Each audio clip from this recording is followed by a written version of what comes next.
we renew our commitment. Nigerian President Umaru Yar'Adua addressing the nation on the country's 49th Independence Day, October 1st. But it's his current absence from public events due to ill health that could see him forced to step down. The former chairman of the president's own political party says President Yar'Adua's 24-day absence on sick leave in Saudi Arabia is unconstitutional. The president is employed by Nigerians, and whatever makes it difficult for him to do that duty for just 10 minutes, he has a duty to inform his employers, namely the Nigerian electorate. He didn't do that. So even if his action isn't classified as unconstitutional, it was certainly not ethically sound, to put it mildly.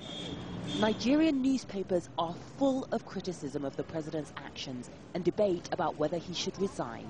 The president should have handed over power to the vice president, as the constitution dictates, before going on indefinite sick leave. But the constitution appears to have been ignored.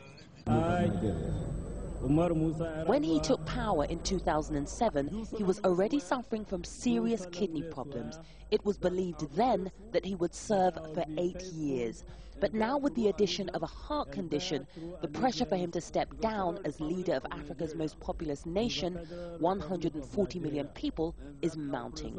The Nigerian government, however, are putting on a brave face. That the machinery of government keeps running, because the vice president is working very hard, the ministers are working extra hard to ensure that there's no vacuum, that the work of government is not suffering. But behind closed doors, the question of who will succeed President Yar'Adua is what everyone in government is talking about. If the president were to step down or die in office, the man in the black bowler hat, in theory, should take over, Vice President Goodluck Jonathan. But he's a Christian from Nigeria's oil-rich Niger Delta region. Many of Nigeria's 70 million Muslims would be opposed to this. An informal arrangement which most Nigerians accept says that the country's presidency should rotate between a Christian and Muslim for the sake of peace. So in practice, a Muslim should see out the rest of President Yar'Adua's term, not a Christian. Some feel if this arrangement is not followed, it could create unrest between Muslims and Christians. Many hope it won't.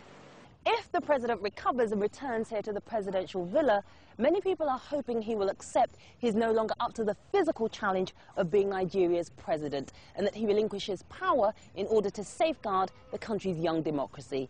Yvonne Dege, Al Jazeera, Abuja, Nigeria.